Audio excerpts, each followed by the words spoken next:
Man, so I didn't even tell you what we're going to be covering here today, Sekou. I'm pumped because I was just thinking about this one last night. I was thinking about this one this morning. It's about, do you have what it takes? You know, a lot of times we're on here, we're talking about the skills that come with this, right? The skills, the tactics, everything. Do you have the grit? Exactly. Do you have the grit? Do you have the I don't give a fuck mindset where they can tell me no 20 times in a day and I'm still going to make my next dial? Do you have the grit? Do you have the mindset where somebody comments on your post saying, who the hell do you think you are? Or this is stupid. And you're going to post again tomorrow. Do you have the grit to be able to bypass the haters, which is all any of these people are, and continue to go towards your next step? You know, because I was just thinking about that the other day because, you know, like I don't try and think about these things, but they do creep up on you every now and then, right? I remember it was always creep up on us. This was about 2 years ago. I don't even think I started my own company yet. I was still at the last company I was with, right? I had this dude comment, what's up, Mr. J? Always supporting Mr. J. I had this dude comment on one of my posts, right? Big Mr. J in the place. Yeah, and it's one of those, I'm great at this now. Like people, I've had the most absurd shit sent to me, DMs, messages, text, and I just laugh about it now, right? Like that shit don't bother me. But especially when I first got started, this dude comment is like, who the hell do you think you are? Like all these things, like yada, yada, yada. And there was definitely something looking out for me, right? Maybe something from above looking out for me. Because I was, especially because it was a golf outing. Because you was going to curse him out? Yeah, man, it was a golf outing. I might have had a little to drink that day too. Got this message, and I swear I went on there, I was typing, my phone died. My phone died, right? And I'm like, well, fuck, I guess I got to wait to respond to him. And then all of a sudden I waited a little bit, my phone turned back on. By the time it turned back on, I looked at him like, not worth my time, right? Fuck this guy. Yeah. But here's the thing. That's what I wanted to cover today. I tell you what, man. Go ahead, yeah. Well, I tell you what, man. So you guys know that I'm a huge Kobe Bryant fan, right? And I'm not a huge basketball fan. I'm a huge Kobe Bryant fan. Fair enough. I'm a huge mindset fan. And you know, one of the quotes that Kobe is famous for saying is they only hate the great. Right? It's only when you're visible. It's only when you're out there. It's only when you take the risk of being the person that can help. When you reach your hand out, you can't get your hand smacked unless your hand is reached out in assistance, right? Right. And so what, you know, I've been a fighter for years, right? And so one of the things that one of my greatest teachers taught me is that if you walk around with a balled up fist ready to fight, you don't make friends. It's when your hand is open and extended and ready to receive that you can make friends, that you can grow your business.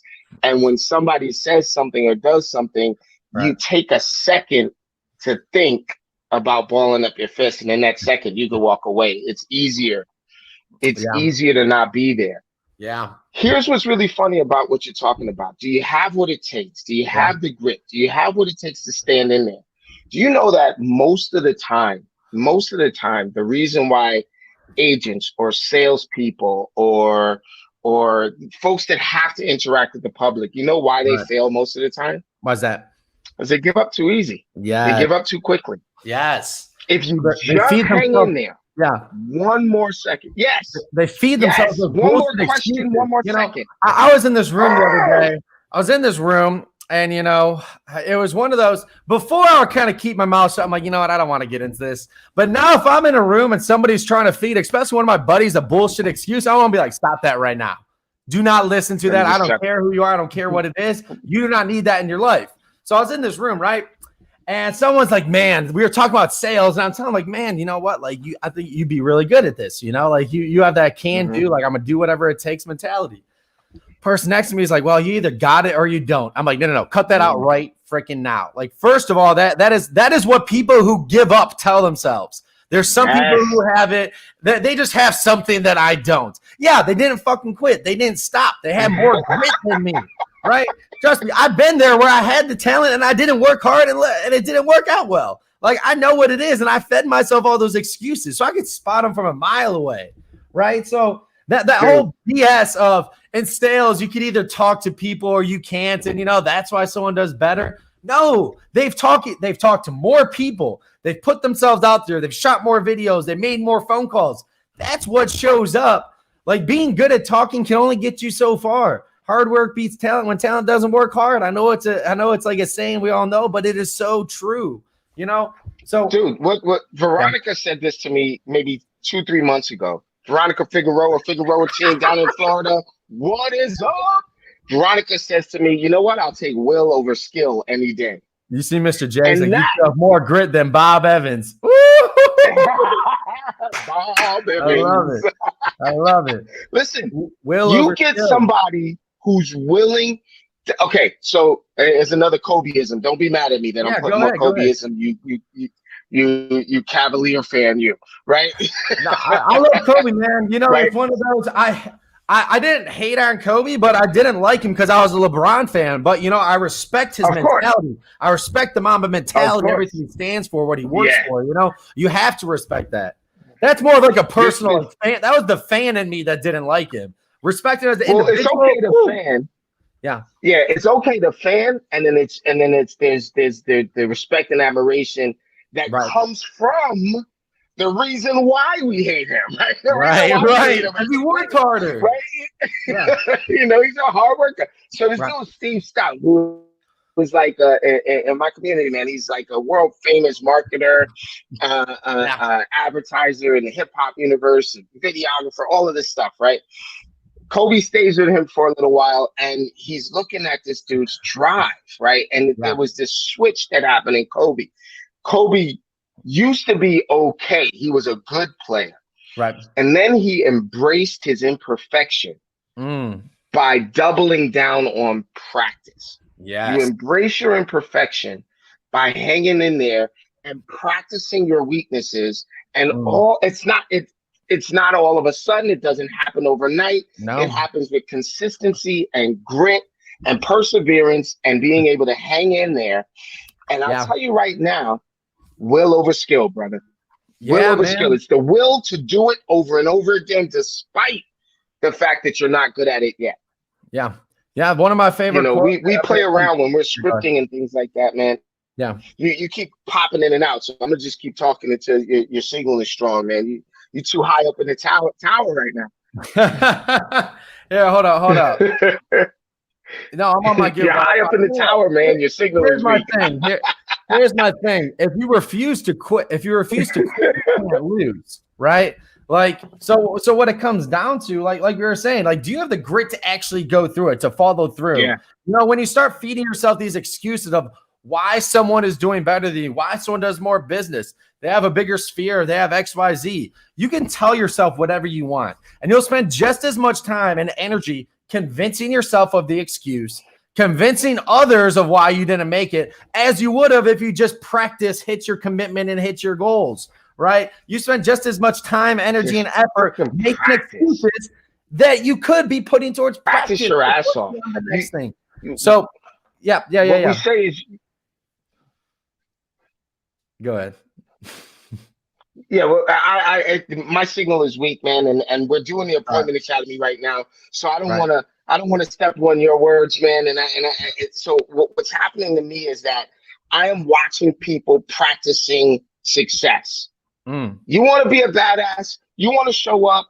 You want to make the haters even angrier. Practice success. Walk through this world with the absolute certainty of being successful. And everything else will lay down for you, brother. Everything else will lay down for you. You're 100% right. And, you know, it comes down to when people say, like, man, you just got something. You know, I talk to people about my videos, and they're like, man, you're just, you know, like, you got the video. Like, you got this knocked down. Let me tell you what. Let me take you back to some of my early videos.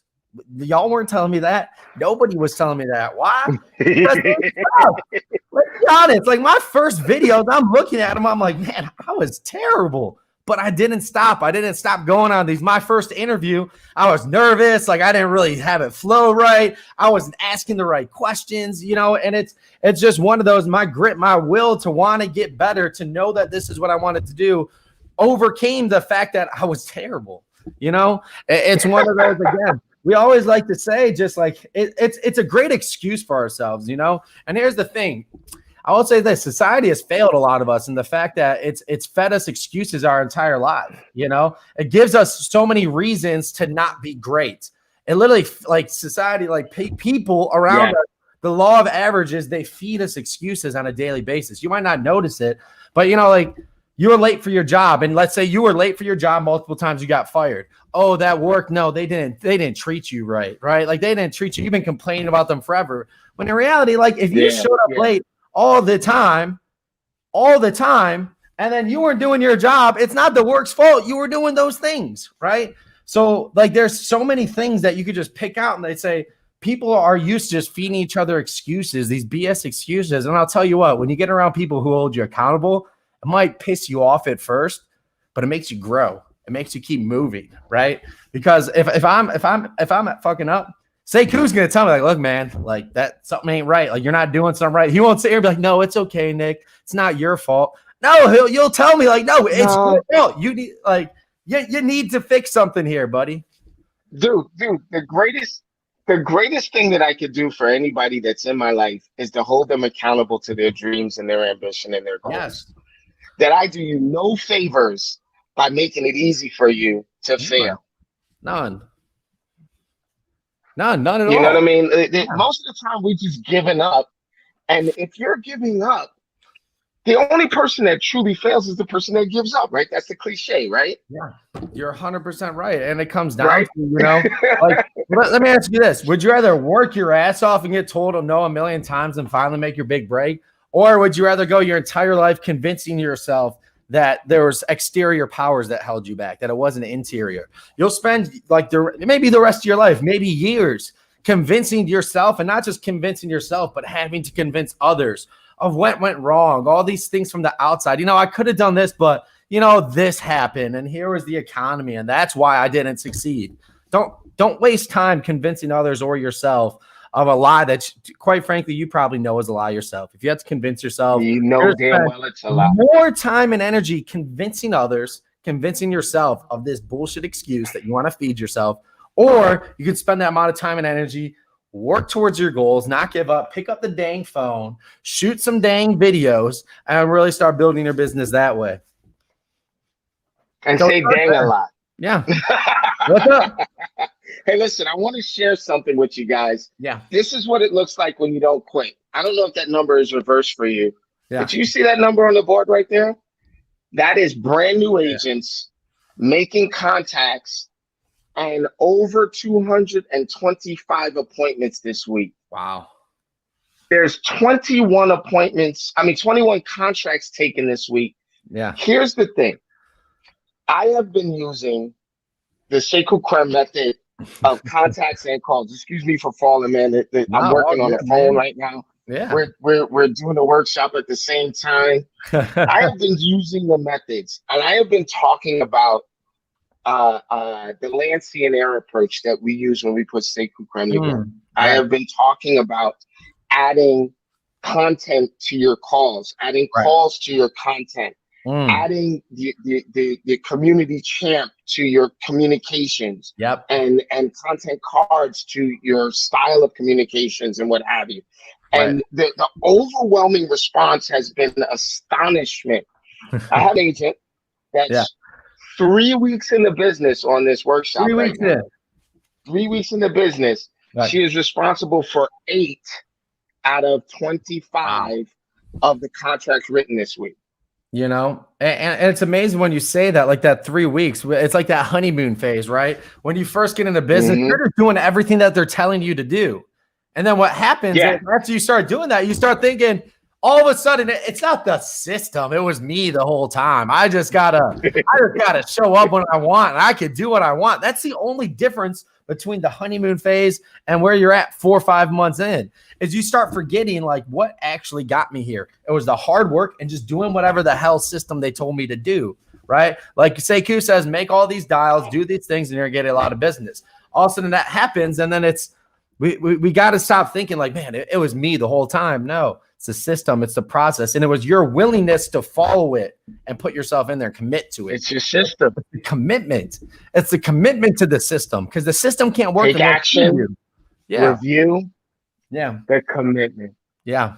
The commitment. All about The who's commitment. committed. If you're Dude, committed, man, you got the system. Yeah. Simple. Well, what do they say? Go. The victory goes to who's the most committed. Mm. Victory goes to the most committed. Yep. And that's just the reality. It's just the most committed wins. Yeah. Dude, I have to say, and I'm saying this publicly, and I don't know how often this comes up for you, man, but it is a true honor and a pleasure to work with you, work alongside of you. I love the way your brain works. I love your mindset on things. There is no quit in you.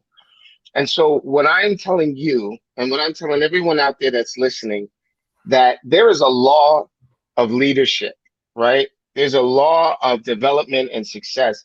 And the people that you're working with will only rise to the level of the leader. The fact that you don't quit, the fact that you won't give up, the fact that there's will and skill there. Yeah. Man, I salute you, brother. And yes, like Joel said, the committed will always outsmoke the talent. Will over skill, baby. Let's go.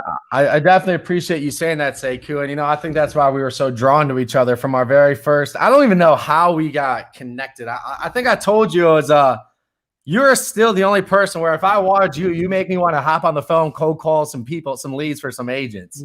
Like it was that fire, that drive. And then, man, you hopping on every single Wednesday, getting this shit done. That's the committed are attracted to each other. Cause I know I can have a conversation with you, not bullshit, and not have to go through the niceties of making sure your feelings are okay. Cause we understand when we do these things, it's really hard to do. I will say this. It's really hard to do. I know. I think about that too. I really think we could be brothers here. That is my brother, man. Yeah. But here's the thing.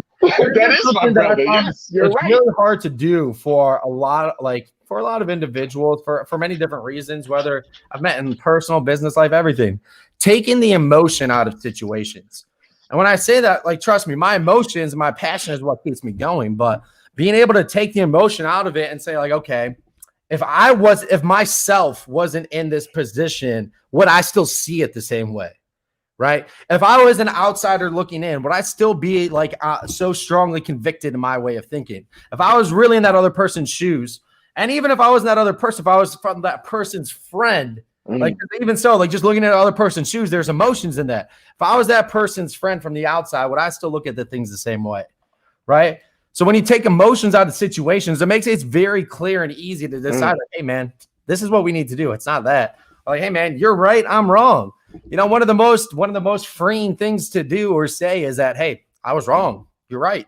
It's not about ego. It's not about emotion. It's not being right. It's about what is right. And when you do these things, I could say hey, you're right. I wasn't committed enough. I need to make more calls. It's not about me. That's it. It's as simple as that. Dude, you just unlocked the secret of the universe, man. The secret of the universe is truly give up the need to be right. Give up the need to be right. Yes. Doesn't mean that you are not convicted. It doesn't mean that you don't believe in what you're saying. It doesn't mean that you don't believe in what you're doing. You just give up the need to be right, to defeat the other person, to make them wrong. All of those things are they don't solve anything. They don't make your scenario better. And 9 out of 10 times, you didn't win. Even if you make them wrong, nobody wins. No one wins. Dude, that is the secret to the universe, man. You can save a lot of relationships like that. You can save so many relationships. And I was talking about this with my business partner, my literal brother, my blood brother. Everyone's like, how do you guys live together? How do you guys work together at all times and do these things? Well, because we disagreed so much in our lives, we finally realized how to disagree in the right way and how to realize that arguments are healthy. If we both go into an argument and say, you know what, convince me that I'm wrong, right? Hey, I might be wrong. Convince me. I want to believe that you're right. Convince me. Instead of just coming into it I'm right, you're wrong. Nothing solves that way. But if we both come into an argument, quote unquote, a disagreement, and say hey, I want you to be right, convince me. You know how much different your argument goes? Because then you're almost convincing each other that the other one's right. And then you come to an agreement that you would never have about the brass tacks of it. And And that's when you just take the emotion, pride, ego, all those things out of the equation and just look at things. And when you can do that, stuff becomes a lot easier. And then again, your bullshit excuses go away, because then your emotion and pride get out of it, because now you don't have to convince yourself that, hey, like I'm still great. Like it was just something else that held me back. No, most likely it was you, and that's okay, because you have the power to make the change. That's okay. You have the power to make the change. Well, let's introduce an old school concept, right? Old school concept is the customer is always right? Yeah. Well, the new school version of the old school concept is go out of your way to make them right. All right, why don't you go a little deeper. You go out of your way to make them right. So here, let's talk from a prospecting perspective, right? So all of this marketing we're doing, we're trying to get somebody to see the value of our services. Right. And a lot of times you're met with the resistance that, you know what, I just don't see the value in your services. They usually say it like this: I don't want to pay a commission, or you know, I want to talk directly to the listing agent. I don't want to talk to you as the buyer's agent. I would dig deeper and be like, you know what, you're probably really, really, really onto something here. Talk to me about the strategy you have around that. Right. And when you do that, when you dig deeper like that, and you go out of your way to make them right, they will most likely see it from your perspective. Right. You're spot on. You're spot on. Well, because here's the thing: most people have those walls that are just up, right? And here's the tough thing: you know, you can't just tear someone else's wall down. All you got to do is show that your wall's down and I'm open, and you'll see those walls crumble, right? You'll start seeing like actual conversations happen. But so many people are so guarded because that's what we've been taught, and that's how our whole lives have been: is guard your walls for the life of you, right? And then all of a sudden, and then all you're guarding is your ego and your ability, like you said, just to be right. It's not about like anything else, and that's what it comes down to too. It's like it's the same thing when someone tries to hold you accountable. I just want to be right and say, it wasn't my fault though. I had XYZ happen. Do you understand that? It's like, yeah, I understand that, but what could you have done differently?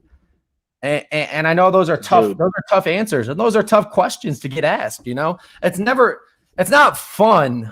I will say this: it's not fun being 100-0, always accountable. It's not the most fun thing in the world, but it's the most rewarding thing. So, say that again. Say that again. Say that again and put your shit up. Put my shit up. 100% accountability, zero excuses. It's not the most fun thing in the world to be the most accountable, but it's the most rewarding. And at the end of the day, I'd rather be hitting my goals, sitting on a beach somewhere, hanging out with my friends in other states, doing these things, than sit around just explaining to people why I couldn't do it. You know, sitting around just trying to explain to people why I'm not there. Because that's all it'll be. You'll just be sitting there explaining to yourself and just lying over and over with these excuses instead of just finding a way, you know? There's a statement that is being made that says the pain of discipline is far greater than the pain of disappointment. Yes. Okay. So it might hurt while you're working out. It might hurt while you're doing your thing and showing up every single day and being consistent. Yeah. But I tell you what feels a lot worse: not being able to do shit because you didn't show up and you didn't put in the work and you didn't do the thing that you said you were going to do. Yeah. It's just that powerful, brother. And, you know, I was just talking about with my one buddy on my Young and Hungry, the dude who's a ranger now, who's going through dive school again, like doing all these things. And this was the breakthrough that both of us kind of had on this, where it's like when he failed through his dive school because of just some stupid thing he did, I was ashamed and embarrassed to tell people I didn't get through. And I'm like, hold on. You are ashamed and embarrassed because you held yourself back. Like if I give something my absolute all, I put all my effort and energy into something, I come up short, I'm not embarrassed about that. I'm proud about what I've done, where I've come and how far I've been. But when I know for a fact that it was me who held myself back, of my commitment level, my energy towards it, my actions toward it, when I didn't hit those, that's when I'm ashamed of when I don't hit my goals and I don't get as far. Now that's when I'm embarrassed and I start making up excuses as to what happened, right? Well, I know for an absolute fact I gave it my all. If I come up short, I come up short, man. You know, and I'm going to find another way to get it done. I got a buddy that is an Olympic athlete, right? He's an Olympic athlete. Right. It's a kid named Akhenaten. He was the U.S. fencing team a few years ago. I don't remember how many. And he goes to U.S. fencing. He goes to the Olympics. I think it was in Korea. I'm not sure if that was the one it was. Right. And he didn't win first place. I think he got the bronze or something like that. It wasn't the first place trophy. And he was really upset about it. He was really, really upset about it. And his coaches was sort of encouraging him, saying, look, I'm going to hold you accountable. I'm going to hold you accountable. These are the hours that you should have trained. This is what you should have done. These are the videos that you should have watched. He says, but what you really are not paying attention to is that you lost to the best in the world.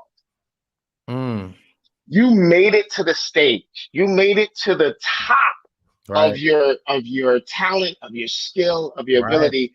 And the only person that beat you was the best in the world. Right.